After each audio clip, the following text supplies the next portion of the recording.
क्या है आध्यात्म? दर्शन, चिंतन धारा, विद्या या संस्कृति की परंपरागत विरासत। आध्यात्म दर्शन यानी जीवन का शाश्वत सत्य। मानव जीवन से जुड़े शाश्वत सत्यों को जानिए और समझिए उपासक डॉक्टर सोहन राज तातेड़ से हमारे खास कार्यक्रम आत्मविज्ञान में। आत्मविज्ञान यानी सही दृष्टि, सही सोच। भाई और बहनों, मातृशक्ति को नमन। स्टूडियो में आपका हार्दिक स्वागत है, अभिनंदन है, सत्कार है। आत्मविज्ञान, साइंस ऑफ द सोल कार्यक्रम के अंतर्गत हम आपको राइट विजन, राइट थिंकिंग के तहत आपको सकारात्मक सोच देते हैं। आपके अज्ञान को मिटाकर हम ज्ञान देते हैं, और ज्ञान भी कैसा, आत्मज्ञान देते हैं। और आत्मज्ञान कैसा जो आपको मुक्ति की ओर ले जाता है, वही हमारे इस जो आत्मविज्ञान कार्यक्रम का लक्ष्य है कि आप आत्मा की प्राप्ति को प्राप्त करें, आप स्वभाव में रमण करें। ये सारा कार्य हम अलग अलग एपिसोड्स के माध्यम से करते हैं। तो आज का हमारा एपिसोड है मोक्ष मंजिल। बहुत ही सुंदर एपिसोड है। ये हमारा टारगेट है, ये हमारा लक्ष्य है। मोक्ष जो मंजिल है हमारी मंजिल है। इसका हम बहुत सांगोपांग रूप से अध्ययन करेंगे। देखिए, हमारी भारतीय संस्कृति की एक लाइफ स्टाइल है। उस लाइफ स्टाइल में, भारतीय संस्कृति में काम, अर्थ, धर्म और मोक्ष की बात की गई। मैं इसको थोड़ा हाईलाइट करूंगा कि काम जो है व्यक्ति के शरीर की आवश्यकता है। ये हमारा शरीर है, उसमें हम भोजन करते हैं और इसके अंदर भोजन करना जरूरी होता है। शरीर को टिकाए रखने के लिए हमें प्राण शक्ति की आवश्यकता होती है। वो प्राण शक्ति जो हमारे भोजन से, पानी से, अग्नि से और शुद्ध वायु से प्राप्त होती है। इसके द्वारा विटालिटी बनती है, प्राण ऊर्जा बनती है। इसको करण वीर्य कहते हैं। और इससे हमारा मन, वचन, काया रूपी ये शरीर है, ये तीनों बैटरियां चार्ज होती है और हम अपना सारा कार्य जो है व्यवहार जगत का करते हैं। तो ये जो विटालिटी आने के साथ साथ में शरीर के अंदर कामुकता आ जाती है। शरीर के अंदर सप्त धातु पैदा होती है। हम भोजन करते हैं, उस भोजन के पचने के साथ साथ में सबसे पहले रुधिर बनता है, उसके बाद में मांस बनता है, उसके बाद में और थोड़ा गहरा होकर के मेद बनती है, मेद के बाद में मज्जा बनती है और मज्जा फिल्टर होते होते वीर्य बनता है। ये सप्त धातु है। सबसे कीमती चीज वीर्य है और वीर्य से उत्पत्ति होती है और वीर्य के द्वारा ही व्यक्ति में कामुकता होती है। शरीर के आवश्यक यौवन को प्राप्त होता है तो वीर्य ज्यादा सक्रिय रूप से बनता है, उसका प्रोडक्शन बढ़ जाता है। तो ऐसी अवस्था के अंदर, ये काम की अवस्था के लिए हमारे समाज में एक व्यवस्था, शादी ब्याह की व्यवस्था होती है कि बच्चा जब एक लड़की 21 साल की, 18 साल की और लड़का जब 21 साल का हो जाए, उसके बाद में वैधानिक रूप से वो शादी करके और अपना स्वदार संतोष कर सकते हैं और अपने परिवार को बढ़ा सकते हैं।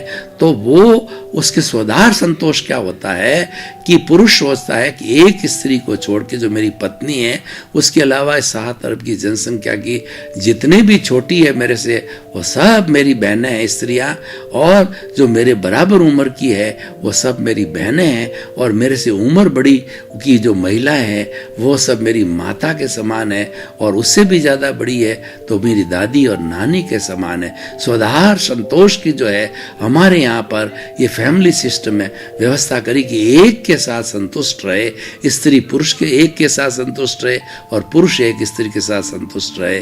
तो इसको हम जो हमारे व्यवहार जगत के अंदर ब्रह्मचर्य जो आश्रम है, वो ब्रह्मचर्य जो है अलाउड है गृहस्थी के लिए, स्वदार संतोष का, एक स्त्री एक पुरुष का होना।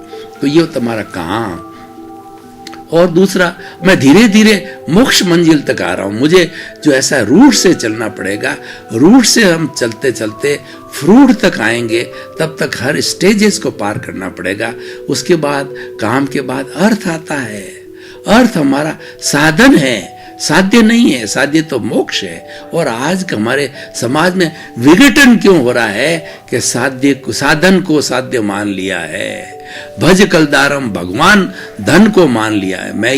मैं कह सकता हूं कि अगर कोई मेरे से पूछे कि संसार का भगवान कौन है, तो संसार का भगवान तो पैसा हो सकता है, लेकिन वो साधन है, वो साध्य नहीं है। साध्य हमारा मोक्ष है, भगवान है वो शुद्ध स्वरूप को प्राप्त करना, मुक्ति को प्राप्त करना, वही सच्चा जो है वो हमारा भगवान है और वही सच्ची मोक्ष मंजिल है। उसके हम धीरे धीरे आगे पहुंचेंगे। तो हम बात कर रहे थे कि अर्थ की बात कर रहे थे कि अर्थ से हमारा सारा व्यवहार जगत चलता है। अर्थ से हमको रोटी, कपड़ा, मकान, शिक्षा, चिकित्सा, जो आदमी की मूलभूत आवश्यकता है वो अर्थ के द्वारा प्राप्ति होती है। और अर्थ के विनिमय से हम एक चीज खरीद सकते हैं, एक चीज दे सकते हैं, ले सकते हैं। पहले बार्टर सिस्टम था। आज से जब पैसे का इन्वेंशन नहीं हुआ था, नोट का, तो उसके पहले बार्टर सिस्टम था। वो सिस्टम क्या था कि अगर आपके पास में बाजरी का प्रोडक्शन है तो बाजरी को बेच करके आपने सब्जी खरीद ली, और आपके पास में कपड़ा है तो कपड़े को आवश्यकता हो तो कपड़े को बेच करके आपने गुड़ खरीद लिया, और आपने घी, तेल वगैरह जो है हमारा मिर्च मसाले खरीद लिए। मतलब एक वस्तु का दूसरी वस्तु से विनिमय करना बार्टर सिस्टम कहलाता। अब तो खैर हमारे पास के अंदर ये जो है नोट के रूप में जो मुद्रा आ गई है, तो ये हमारा सारा अर्थ है। लेकिन अर्थ अनर्थ नहीं बनना चाहिए। आज हो क्या रहा है, अर्थ को अनर्थ बना दिया गया है। मैं आपको एक उदाहरण देना चाहता हूं। मैं सारी बात क्यों कर रहा हूं कि धीरे धीरे ये समझा करके आपको मोक्ष तक ले जाऊंगा। और मैं प्रारंभ से ही मोक्ष की बात करता तो आप समझ नहीं पाएंगे, क्योंकि किसी व्यक्ति को स्टडी कराने के लिए सबसे पहले उसको उम्र के अनुसार प्ले ग्रुप से प्राइमरी, फिर सेकेंडरी, फिर उसकी प्राइमरी के बाद मिडल, फिर सेकेंडरी, फिर उसके बाद कॉलेज के बाद के अंदर यूनिवर्सिटी, उस स्तर पर धीरे धीरे चलना होता है। तो हम बात कर रहे थे कि हमारा जो अर्थ का जो आज मैं एक सिनेरियो खींचता हूं कि आज से 20, 30, 50 साल पहले जाइए और मैं एक सर्कल खींचता हूं। एक सर्कल का केवल एक वृत्त होता है, तो एक वृत्त का केवल एक सेंटर होता है। तो आज से 30-50 साल पहले उस सेंटर में, आकर्षण का केंद्र जो सेंटर है, उसमें गुण रहते थे, उसमें गुणी रहा करते थे, सदाचारी व्यक्ति रहा करते थे, उनकी प्रतिष्ठा होती थी, उनको पद दिया जाता था और उनको मान्य करती थी सोसाइटी कि ये इनका जो जीवन है ये ग्रहणीय जीवन है, और उनको प्रायोरिटी दी जाती थी। और परिधि के ऊपर दूसरे साधन थे, जिन साधनों की मैं बात कर रहा हूं, धन है, दौलत है, प्लॉट है, मकान है, ज्वेलरी है, बैंक है, बैलेंस है, जितना भी अर्थ से जुड़ी चीजें सब परिधि में रहती थी। तो इस परिधि अब क्या हुआ कि देखिए अब अनर्थ क्या, मैं अर्थ, ये हमारा एक अर्थ का सही स्ट्रक्चर था। अब मैं अनर्थ कैसे बताना चाहता हूं कि व्यक्ति को लोभ आया, समय का फेर आया, 5वां आ रहा है, व्यक्ति में लोभ की प्रवृत्ति तो है ही। 9 संज्ञाएं, हर प्राणी के अंदर 9 संज्ञा है। कौन कौन सी 9 संज्ञा है? भय, शोक, एक तो मैथुन, भय, शोक और जुगुप्सा और ओग संज्ञा और लोक संज्ञा, ये हर एक के अंदर है। तो व्यक्ति लोभ की संख्या के वशीभूत होकर बहुत से सारे लोग लोभ में पड़ गए, और जो लोभ में पड़ने कारण जो हमारी परिधि के ऊपर जो साधन था, धन दौलत प्रॉपर्टी थी, उसको तो सेंटर में ले, और बेचारे सदाचारी लोग थे, सादगी वाले जीवन जीने वाले थे और गुणी व्यक्ति थे, उनको पटक दिया परिधि पे, उनकी वैल्यू समाप्त हो गई। और वैल्यू किसकी बढ़ गई? धन की वैल्यू बढ़ गई।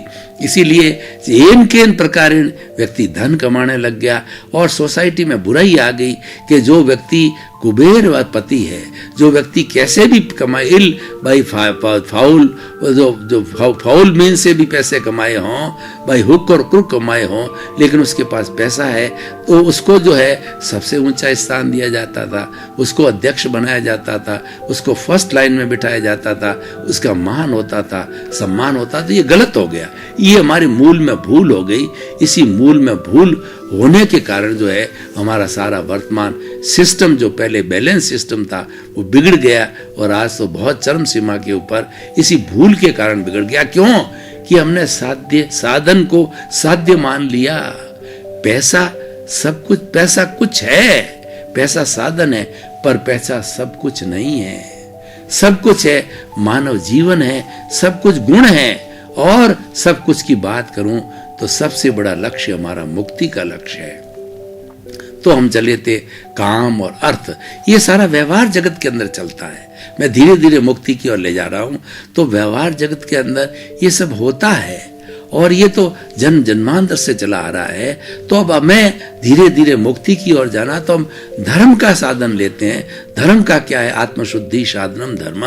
हम अपने स्वभाव रमण के लिए धर्म का सहारा लेते हैं और स्वभाव में जाकर के जो है मुक्ति की बात करते हैं। तो ये हमारा जो धर्म है, धर्म की अपने आप में बहुत बड़ी परिभाषा हो सकती है। धम्मो मंगल मुक्ति टंग अहिंसा संयमो तमो।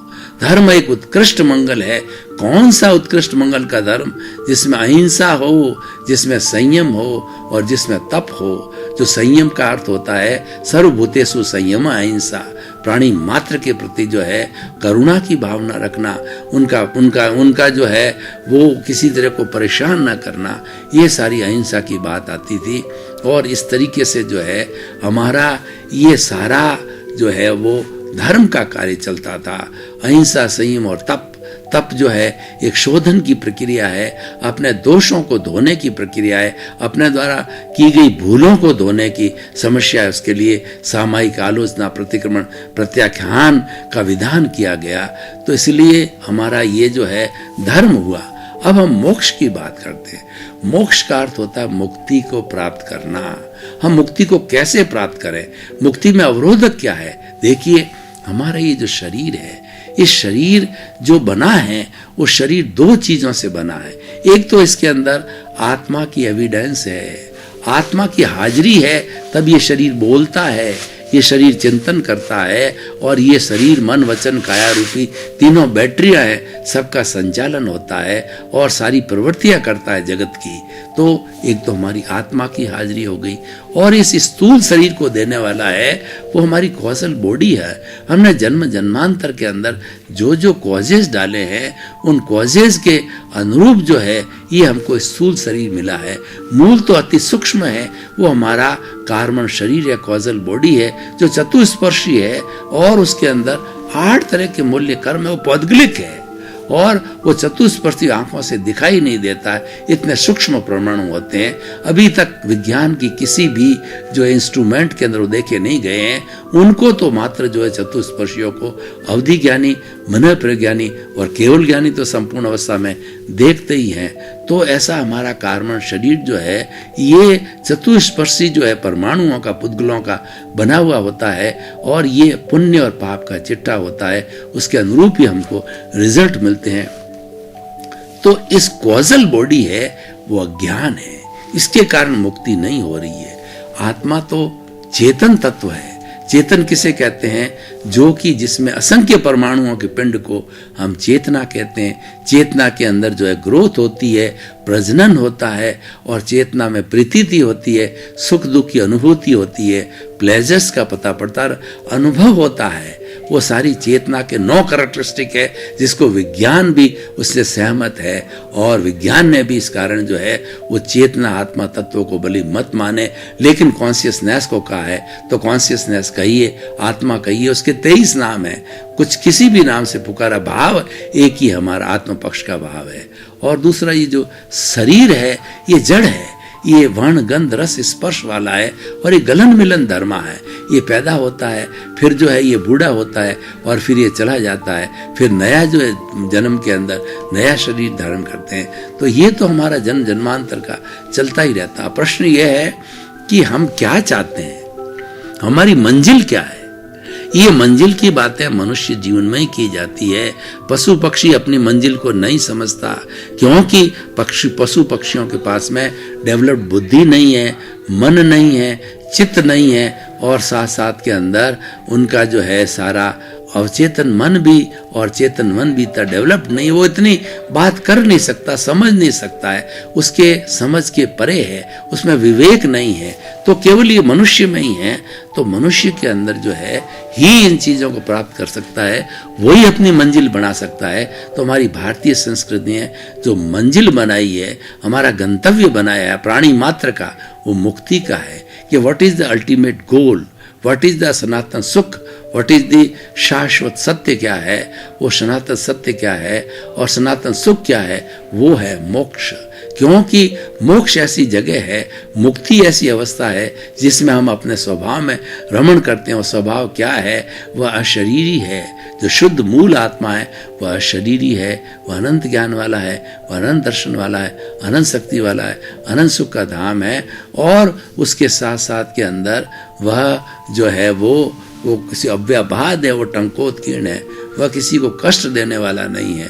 तो इस तरीके से हमारे स्वभाव में जो रमण करना है, और जब डिटैच हो जाता शरीर, ये कॉजल बॉडी सारी समाप्त होकर के जीरो हो जाती है। ये जो सामायिक आलोचना प्रतिक्रमण प्रत्याख्यान के द्वारा ये जीरो हो जाती है, तो जीरो होने के बाद के अंदर ये मुक्ति की अवस्था आती है। और मोक्ष जो है सिद्धशीला है। जो हमने पहले पिछले अध्याय के अंदर, पिछले एपिसोड के अंदर हमने ये बात की कि 3 तरह के लोग होते हैं। हमारे मनुष्य का शरीर ये पूरा एक लोक के स्वरूप है। हमारी अधोगति कमर के नीचे की होती है, अधोगति नार की होती है। और मध्य लोक होता है, वो हमारा पेट और जो शरीर का मध्य भाग होता है, वो हमारा जो वर्तमान का लोक है, मध्य लोक है, जिसके अंदर की तिर्यंज गति और मनुष्य गति वाले हैं। और इसके ऊपर का होता है देव गति वाले होते हैं। और जो शस्त्र सार है वो सिद्धशीला है।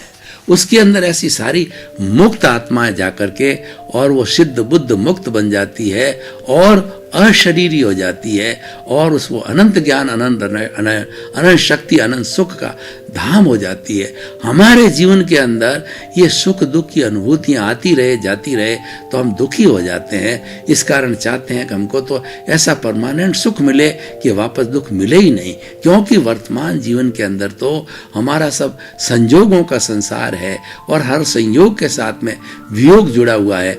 आज हम किसी के परिवार के साथ जुड़े हुए हैं, तो एक हमारा आयुष्य का, कर्म का, जन्म का समय आता है कि हम उनको छोड़ के चले जाते हैं, या हमारा प्रिय व्यक्ति कोई हमको छोड़ के चला जाएगा।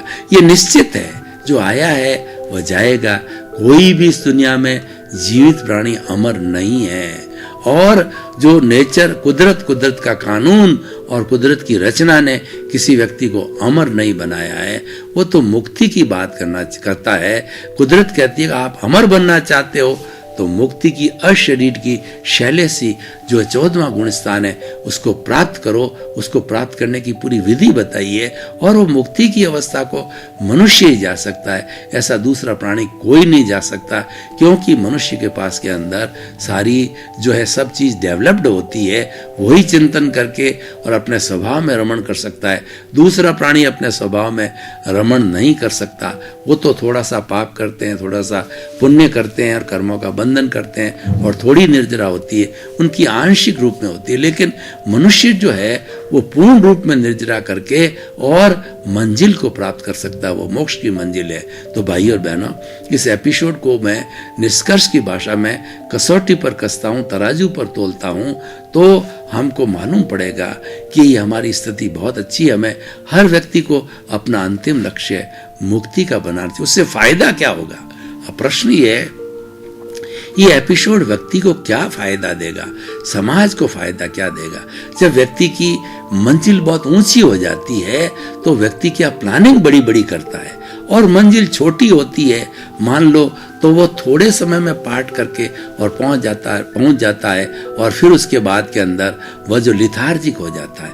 इसीलिए हमेशा मंजिल बहुत ऊंची रखनी चाहिए। चाहे हमारा हाथ, चाहे हमारी छलांग लगे या ना लगे, तो वो मंजिल है वो मोक्ष की रखनी चाहिए। उससे प्लानिंग बड़ी होगी। प्लानिंग क्या बड़ी होगी वो मैं आपको बताना चाहता हूं कि हम अकर्ता भाव में रहेंगे। मोक्ष को प्राप्त करने के लिए 5 आज्ञा का पालन होता है। 5 आज्ञा भगवान महावीर है, 5 आज्ञा 24 तीर्थंकर है, 5 आज्ञा मोक्ष है और 5 आज्ञा सिमंदर स्वामी है। इसका पालन करना के लिए मनुष्य अपनी एक लक्ष्य बना देगा और एक जागृति करेगा, उसके अंदर ही रहेगा। क्योंकि ये स्वभाव में रमण करती है।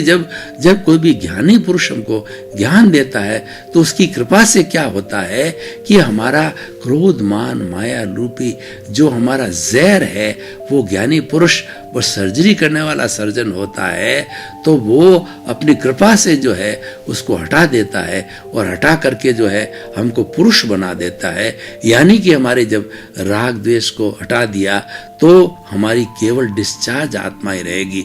जन्म जन्मांतर से हमारे कर्म जो इकट्ठे हुए हैं वो केवल उसका डिस्चार्ज चलता रहेगा, लेकिन जो चार्जिंग पॉइंट जो हमारा कषाय था, क्रोध था, उसको वो विलीन कर देता है, उसको फेंक देता है। तो ये बहुत बड़ी उपलब्धि होती है और ऐसा व्यक्ति मंजिल तक पहुंचता है, क्योंकि जो ज्ञानी पुरुष होता है वह हमें ये प्रतीति करा देता है, हमारे अनुभव में ये बात बिठा देता है कि तुम तो शुद्ध आत्मा हो और तुम पुरुष हो, उसी का इसका ही पुरुषार्थ करते रहो, अपने स्वभाव में रमण करो। तो ये प्रतीति करा देता है और साथ साथ के अंदर लगभग 15% जो है हमको जागृति दे देता है। ज्ञान के साथ साथ में तीनों चीजें वो पूर्ति करके देता है, प्रतीति, जागृति जिसको हम लक्ष्य कह सकते हैं, और तीसरा अनुभव। क्योंकि अनुभव जैसे जैसे बढ़ेगा और 100% अनुभव अवस्था में आ जाएगा, तो 100% आवड़ने के बाद में पहले केवल दर्शन होता है, फिर केवल ज्ञान होता है, और केवल ज्ञान के बाद में उसी जन्म के अंदर वह जीव सिद्ध बुद्ध मुक्त मोक्ष मंजिल तक पहुंच जाता है। तो मोक्ष तक मंजिल तक पहुंचने के लिए हमें इनका सहारा लेना चाहिए और इनका अभ्यास रोज करना चाहिए। इनको मैं थोड़ा खोल के बता देता हूं कि पहली आज्ञा ये कहती है कि रिलेटिव 84 लाख जीवा योनि के प्राणी जो शरीरधारी है उनको नामधारी, देहधारी, पैकिंग रूप के अंदर समझना कि ये शरीरधारी है और ये नाशवान, ये शरीर जड़ है। और दूसरा रियल होता है उसी सभी जो पैकिंग के अंदर जो है नामधारी, देहधारी के अंदर जो विराजमान है वो शुद्ध आत्मा है। और उसके लिए हमको खास तौर से करना है कि जो उसके अंदर जो विराजमान शुद्ध आत्मा है वो सबका एक सा है। भगवान महावीर का है, राम का है, कृष्ण का, आपका और मेरा है। वो शुद्ध आत्मा मूल स्वरूप में कोई अंतर नहीं है, सारा अंतर रिलेटिव के कारण है। और रिलेटिव अपने अपने कर्मों के भुगतान के अनुरूप है, क्योंकि रिलेटिव जो शरीर है वो मिलता ही है पूर्व जन्म के कर्मों के भुगतान के लिए।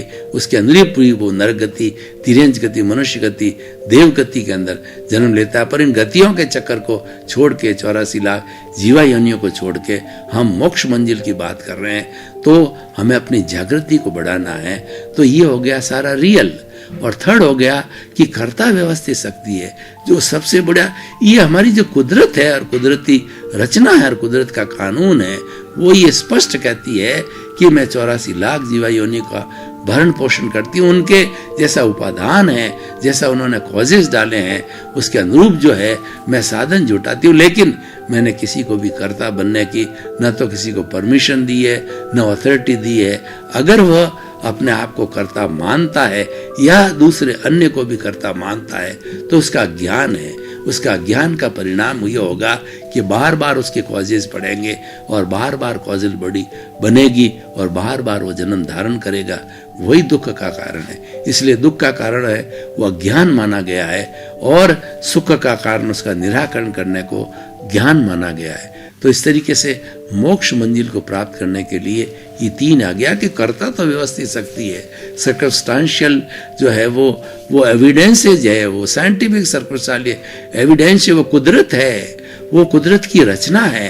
कुदरत की रचना के अंदर 6 द्रव्य आते हैं। पहला होता है कि जीव, दूसरा होता है जीव जड़ जो शरीर है, और तीसरा होता है कि जीव अजीव कोई भी मोशन, जैसे मेरा शरीर हिल रहा है या मेरे भीतर के अवयव काम कर रहे हैं, तो ये मोशन तत्व काम करा रहा है। भाई और बहनों, आपका बहुत बहुत धन्यवाद। आप पुनरुत्थान, आप ये जो कार्यक्रम हमारा जो आत्मविज्ञान कार्यक्रम है वो बराबर देख रहे हो, और देखते रहना चाहिए, क्योंकि ये सही दृष्टि देता है और आपके भीतर सही ज्ञान को पैदा करते हैं, और आपने मोक्ष मंजिल को प्राप्त कर सकते हो। इस हिसाब से डिजाइन किया गया है। तो आपके प्रति मंगल भावना, शुभकामना कि आपका जीवन आनंदमय हो। आत्मविज्ञान में आत्मविज्ञान यानी सही दृष्टि, सही सोच।